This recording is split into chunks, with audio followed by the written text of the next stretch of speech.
Lila had always been a collector of broken things, shattered stories, forgotten towns, the kind of places where the past clung like damp rot. As a freelance journalist, she chased rural folklore, seeking the raw, unfiltered truths buried in superstition. But the anonymous tip that arrived in her inbox one October evening felt different. A splinter under her skin, Marrow Hollow, West Virginia. The song that eats. Come before the new moon. No signature, no context, just a pull she couldn't resist. The drive to Marrow Hollow was a descent into isolation. 8 hours of highways narrowing into dirt roads that twisted through the Appalachian foothills. The trees loomed, their branches gnarled like arthritic hands, and the air grew heavy with the scent of coal dust and decay. By the time she reached the town, dusk had bled the sky a sickly purple, and Marrow Hollow revealed itself as a cluster of sagging houses, their windows dark, their porches sagging under the weight of neglect. A faded sign at the edge of town read, "Welcome to Marrow Hollow, Pop, 312. A single gas station glowed faintly, its neon sign flickering like a dying pulse. Lila parked and stepped inside, the air thick with the stench of stale cigarettes and motor oil. A man sat behind the counter, his face a patchwork of scars, his eyes milky with cataracts. He didn't look up as she approached, but she felt his attention, a weight that pressed against her temples. "Evening," she said, her voice too loud in the silence. "I'm looking for a place to stay. Any motels around?" The man, Amos, according to his name tag, tilted his head, as if listening to something beyond her words. "Ain't no motels," he rasped, his voice a dry scrape. "Widow Crane rents a room. Down the road, last house on the left. Tell her I sent you." "Thanks," Lila said, forcing a smile. Her skin prickled, a familiar anxiety creeping in, the kind that had haunted her since childhood, when she'd lie awake, convinced something was watching from the shadows. "I'm also looking into local stories. Heard anything about A, Song That Eats?" Amos froze, his hands gripping the counter so hard his knuckles whitened. His milky eyes locked onto her, and for a moment, she swore they cleared, revealing a depth of terror that made her stomach lurch. "You don't want to hear that song," he whispered, his voice trembling. "It gets inside you. It don't let go." Lila's heart stuttered, but she pressed on, her journalist's instinct overriding her fear. "I write about folklore. If there's a story, I'd love to hear it." He shook his head, his gaze darting to the window, as if expecting something to emerge from the darkness. "Some stories ain't meant to be told. They take from you." He turned away, muttering to himself. "It's already listening," the words lodged in her mind, a seed of doubt that sprouted as she drove to Widow Crane's house. The Victorian was a decaying relic, its paint peeling like dead skin, its windows clouded with grime. Widow Crane was a gaunt woman in her 70s, her hair a wispy gray halo, her hands trembling as she handed Lila a key. "Room's upstairs," she said, her voice a brittle whisper. "Don't go wandering at night. Things ain't safe after dark." "Noted," Lila said, though the warning tightened the knot in her chest. "Amos mentioned a song, something about it eating. You know anything about that?" Widow Crane's eyes widened, her lips pressing into a thin line. "Amos talks too much," she snapped, her voice sharp with fear. "You best forget that. Sleep tight now." She shuffled away, leaving Lila alone in the dim hallway, the air heavy with the scent of mildew and something sweeter, like rotting fruit. That night, Lila lay in a creaky bed, the room a claustrophobic box of peeling wallpaper and moth-eaten curtains. The house groaned around her, the wind rattling the windows like a desperate hand. Her mind replayed Amos's words, "It gets inside you, it don't let go." And the old anxiety surged, a tidal wave of dread that made her chest tight. She'd always been prone to overthinking, to hearing whispers in the silence, but this felt different, more real. Then she heard it, a faint hum, low and dissonant, seeping through the walls. It wasn't a song, not exactly, but a vibration that settled in her bones, making her teeth ache. She sat up, her breath shallow, and pressed her ear to the window. The hum grew, layered with wet, gurgling notes, like voices drowning in their own blood. It came from the woods beyond the town, a dense thicket of pines that swallowed the moonlight. Lila's hands shook as she grabbed her recorder, her rational mind screaming to stay put, but the hum called to her. a siren song that tugged at the edges of her sanity.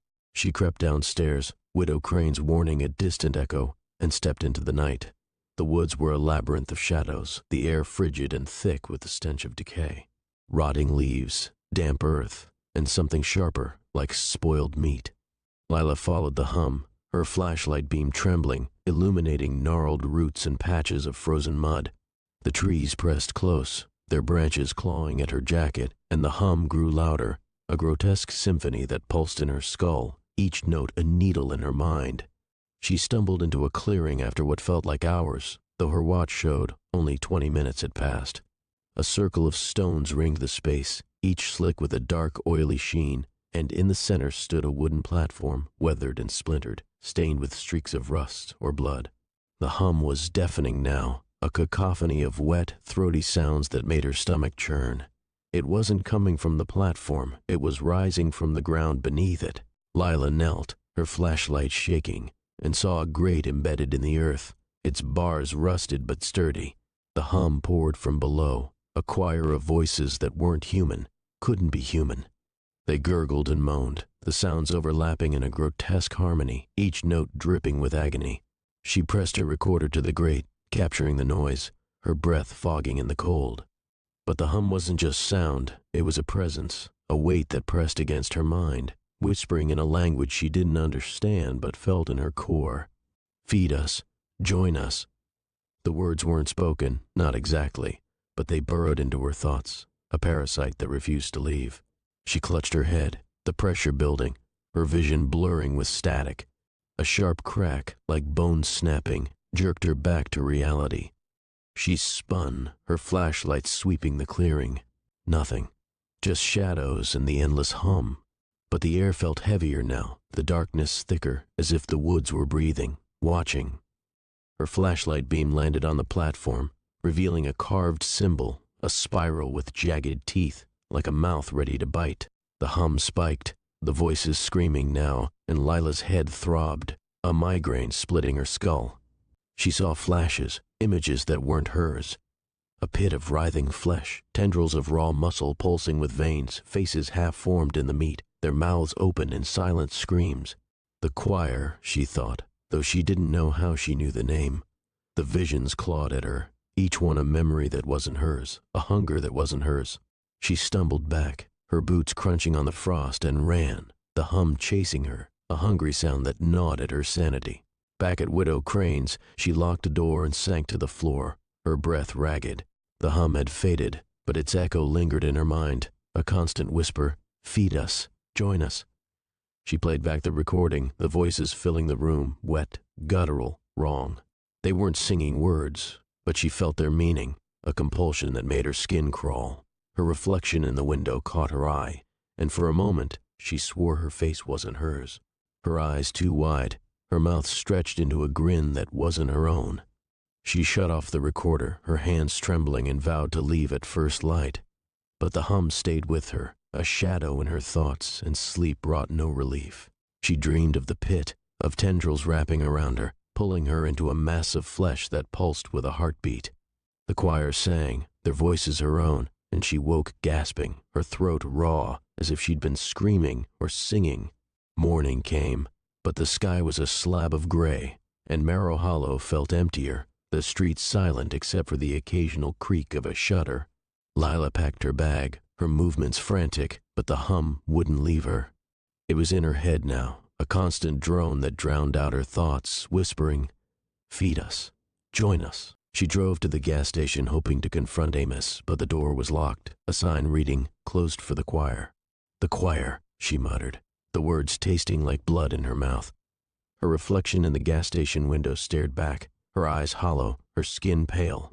She looked away, but the hum grew louder, and she swore she saw movement in the glass, a shadow that wasn't hers, a figure with no face, its mouth a gaping maw. She headed to the diner, a greasy spoon with cracked vinyl booths and a jukebox that hadn't worked in decades. The locals stared as she entered, their faces gaunt, their eyes glassy, as if they were listening to the same hum. Lila slid into a booth, her hands shaking, and ordered a coffee from a waitress with a scar across her throat. "I heard something last night," Lila said, her voice trembling. "In the woods, a hum, like a choir. The waitress dropped her pen, her face paling. "You shouldn't have gone out there," she whispered, her eyes darting to the other patrons. "The choir, it gets in your head. It don't let go." "What does I eat?" Lila asked, though the hum in her mind answered for her.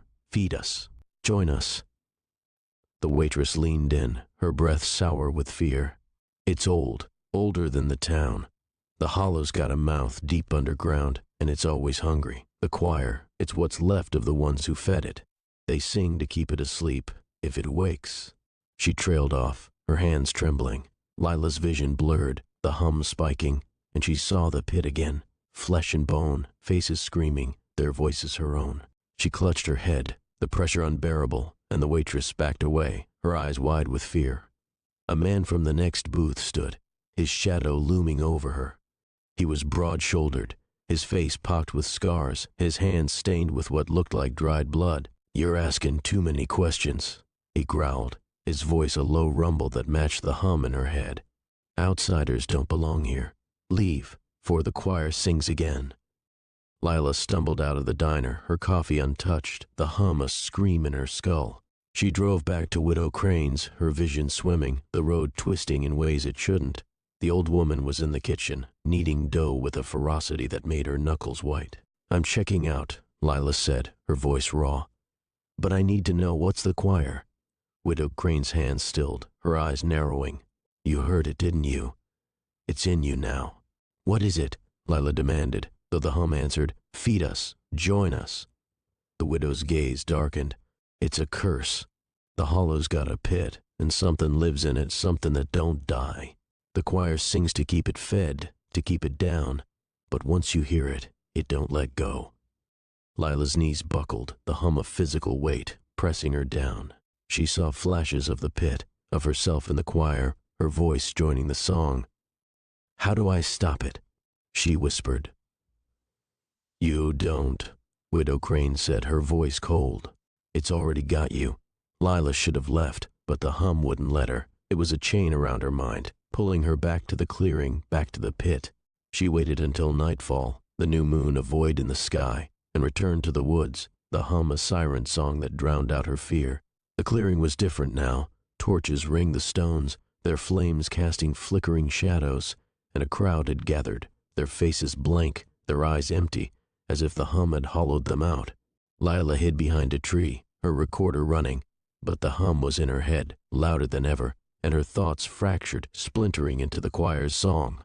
"Feed us, join us." She saw the pit in her mind, the flesh and bone, the faces, her face singing in endless torment. The crowd chanted, their voices a low drone, and Widow Crane stepped onto the platform, a butcher's knife in her hand. "We feed the hollow," she intoned, her voice a mirror of the hum. "We sing for the choir." The crowd echoed her, and Lila's lips moved, unbidden, joining the chant. She clawed at her mouth, trying to stop, but the hum was in her, a part of her. Two men dragged a young man forward, his hands bound, his face streaked with tears. He screamed, but Lila's scream was louder, in her mind, as the hum took over, drowning her in its hunger. Widow Crane carved, the knife biting into flesh, and Lila saw it, not just with her eyes, but in her mind, a vision so vivid she felt the blood on her hands, the warmth of it, the taste of it. The hum became a song, a grotesque hymn of gurgling moans and snapping bones, and Lila's voice joined it, a scream that wasn't hers, a song that wasn't hers. The grate opened, and tendrils rose, pale, glistening, like raw muscles stripped of skin. But they weren't real, not entirely. They were in her mind, wrapping around her thoughts, pulling her into the pit. She saw herself in the choir, her body consumed, her voice eternal, singing for the hollow's hunger. The tendrils weren't touching her, they were in her, a manifestation of the hum, of the song that ate at her sanity. She clawed at her arms, her nails drawing blood, trying to dig the hum out. But it was too deep, too much a part of her.